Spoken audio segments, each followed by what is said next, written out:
కేశ సమాధి. చైతన్య మహాప్రభు యొక్క కేశాలని తొలగించిన తర్వాత ఇక్కడే సమాధి మందిరంగా ఏర్పాటు చేశారు. ఆ మధు పండితుడు అనేటువంటి అతడు కేశాలని తొలగించేటప్పుడు కూడా ఎంతో బోర్న ఏడవడం మొదలుపెట్టాడు. స్వామి, ఇటువంటి సేవ నేను చేయడం కష్టంగా ఉందని చెప్పేసి. అంటే చైతన్య మహాప్రభు యొక్క సౌందర్యం ఎంత అద్భుతంగా ఉందో అది మనం అర్థం చేసుకోవచ్చు. సో అటువంటి శ్రీ చైతన్య మహాప్రభు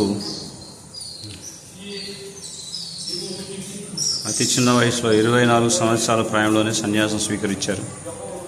లక్ష్మీప్రియతో వివాహం జరిగిన తర్వాత, విష్ణుప్రియతో వివాహం జరిగిన తర్వాత కూడా ఎటువంటి బాంధవ్యాలను ఆయన ముడివేయలేదు. సో వాటన్నిటినీ తెంచుకొని యుగధర్మాన్ని స్థాపించడానికి శ్రీ చైతన్య మహాప్రభు సన్యాసాశ్రమాన్ని స్వీకరించి కలియుగంలో ఉన్నటువంటి వారందరినీ కూడా పావనం చేశారు. కలియుగ పావన కలిభయ నాశన జయ సచ్చినందన గౌరహరి. సో శ్రీ చైతన్య మహాప్రభు కలియుగంలో ఉన్నటువంటి వాళ్ళందరినీ పావనం చేయడానికి ఇదే క్షేత్రానికి వచ్చి సన్యాసం, ఈ వృక్షం కింద కూర్చొని సన్యాసాశ్రమాన్ని గ్రహించారు. నమో మహావదన్యాయ కృష్ణ ప్రేమ ప్రదాయతే కృష్ణాయ కృష్ణ చైతన్య నామనే గౌరతీసే నమః.